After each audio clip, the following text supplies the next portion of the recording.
YouTube पर channel को subscribe कर लीजिएगा। दोस्तों, जय श्रीमन नारायण, जय श्री राधे। जैसा कि आप सभी जानते हैं कि पितृपक्ष चल रहे हैं। भाद्रपद माह की पूर्णिमा तिथि से आरंभ हुए पितृपक्ष का समापन अश्विन मास की अमावस्या पर होगा। सनातन धर्म में पितृपक्ष का विशेष महत्व है। यह एक ऐसी अवधि है जो पितरों के साथ साथ हमारे लिए भी बहुत ही मायने रखती है। हिंदू शास्त्रों के मुताबिक पितृपक्ष में तर्पण से पितरों को मोक्ष मिलता है। साथ ही श्राद्ध, तर्पण और दान करने वाले साधक को पितृदोष से मुक्ति मिल जाती है। दोस्तों, आज हम आपको ऐसी ज्ञानवर्धक जानकारी देने वाले हैं जो आपके लिए जानना बेहद ही जरूरी है, और यह जानकारी आप दूसरों को भी बताएंगे तो निश्चित तौर पर आपको पुण्य फल मिलेगा और आपके जीवन से दुख परेशानियां खत्म हो जाएंगी और पितरों की कृपा आप पर जीवन भर बनी रहेगी। दोस्तों, आगे बढ़ने से पहले यदि आपने हमारा चैनल सब्सक्राइब नहीं किया है तो सब्सक्राइब कर लें और बेल आइकन को प्रेस करना ना भूलें। दोस्तों, हम आपको बता दें कि मात्र पितरों की नाराजगी से पितृदोष नहीं लगता है, बल्कि कई अन्य कारण भी होते हैं जिसे हम जाने अनजाने में कर बैठते हैं। दोस्तों, जैसा कि आप जानते हैं कि पितरों के आशीर्वाद से परिवार में सुख शांति बनी रहती है, लेकिन पूर्वजों के नाराज होने पर कई पीढ़ियों तक पितृदोष का कष्ट झेलना पड़ता है। ऐसे में आप पितृदोष से छुटकारा पाने के लिए कुछ उपाय कर सकते हैं जिससे आपके घर में खुशियां आए। दोस्तों, माना जाता है कि पितृपक्ष में हमारे पूर्वज पितृलोक से धरती पर विचरण करते हैं और कई माध्यमों से हमें अच्छे और बुरे का संकेत भी देते हैं। इन्हीं में से एक संकेत है पितरों का हमारे सपने में आना। पितृपक्ष के दिनों में यदि आपको भी सपने में पूर्वज दिखाई दें तो इसे अनदेखा न करें।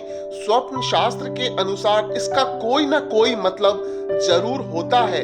यदि आप सपने में अपने किसी पूर्वज को स्वयं के बहुत करीब देखते या महसूस करते हैं तो इसका मतलब यह होता है कि आपके पूर्वज अभी भी परिवार के मोह को नहीं छोड़ पाए हैं। इसके लिए आपको उनके नाम से अमावस्या को धूप दिखानी चाहिए। साथ ही पितृपक्ष में उनकी आत्मा की शांति के लिए अनुष्ठान करवाना चाहिए। यदि आपको बार बार पितरों से जुड़े सपने आते हैं तो इसका मतलब है कि उनकी कोई इच्छा अधूरी रह गई है और वे आपसे कुछ कहना चाहते हैं। ऐसे में आपको अपने पूर्वजों की आत्मा की शांति के लिए पाठ करवाना चाहिए। साथ ही उनके नाम से दान पुण्य करना चाहिए। स्वप्न शास्त्र के अनुसार यदि आपके सपने में पूर्वज प्रसन्न मुद्रा में या आशीर्वाद देते हुए दिखाई देते हैं तो यह शुभ संकेत है। ऐसे सपने का मतलब आपके पूर्वज आपसे खुश हैं और उन्होंने आपके श्राद्ध को स्वीकार कर लिया है। स्वप्न शास्त्र के अनुसार सपने में आपको पूर्वज शांत मुद्रा में दिखाई देना भी सही रहता है। ऐसे सपने इस बात का संकेत देते हैं कि आपके पूर्वज आपसे संतुष्ट हैं और जल्द ही आपको कोई शुभ समाचार मिल सकता है। दोस्तों, अगर आप चाहते हैं कि पितृपक्ष में आपकी सारी परेशानियां दूर हों और पितरों का आशीर्वाद मिले तो वास्तु शास्त्र में भी कुछ ऐसे नियम बताए गए हैं जिन्हें अपनाने से न केवल वास्तु दोष से छुटकारा मिलता है, वहीं पितरों का आशीर्वाद भी बना रहता है। तो आइए जानते हैं। दोस्तों, आप वाकई में पितरों की कृपा प्राप्त करना चाहते हैं तो इस ज्ञानवर्धक व बहुमूल्य जानकारी को लाइक जरूर करें, क्योंकि यह जानकारी आपको कोई नहीं बताएगा। दोस्तों, पितृपक्ष को पितरों के पूजन और तर्पण करने के लिए सबसे उत्तम समय माना जाता है। ऐसा करने से पितृ खुश होते हैं। ऐसे में यदि आप कुछ वास्तु टिप्स अपनाते हैं तो निश्चित ही आपको सुख समृद्धि की प्राप्ति होती है। वास्तु शास्त्र में घर के मुख्य द्वार को महत्वपूर्ण स्थान माना गया है, क्योंकि यहीं से सकारात्मक ऊर्जा घर के अंदर प्रवेश करती है। ऐसे में पितृपक्ष के दौरान आपके द्वारा साफ सफाई का विशेष ध्यान रखना चाहिए। साथ ही रोजाना सुबह मुख्य द्वार पर जल चढ़ाना चाहिए। इससे पितृ प्रसन्न होते हैं। पितरों की तस्वीर लगाने के लिए भी वास्तु शास्त्र में एक सही दिशा का उल्लेख किया गया है, क्योंकि दक्षिण दिशा को पितरों की दिशा माना गया है। ऐसे में पितरों की तस्वीर हमेशा दक्षिण दक्षिण दिशा में लगानी चाहिए। ऐसा करने से वास्तु दोष समाप्त होता है।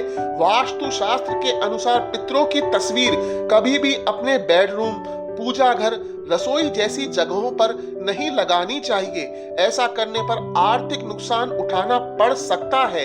ऐसा माना जाता है कि पितृपक्ष के दौरान तिजोरी को वास्तु के अनुसार घर के सही स्थान पर रखने से महालक्ष्मी प्रसन्न होती हैं और आपको कभी भी धन की कमी नहीं होती है।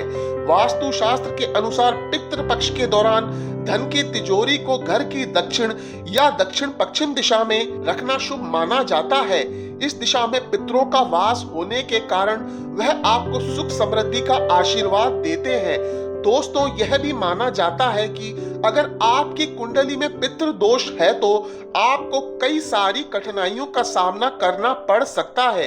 अक्सर बनने वाले काम भी बिगड़ जाते हैं।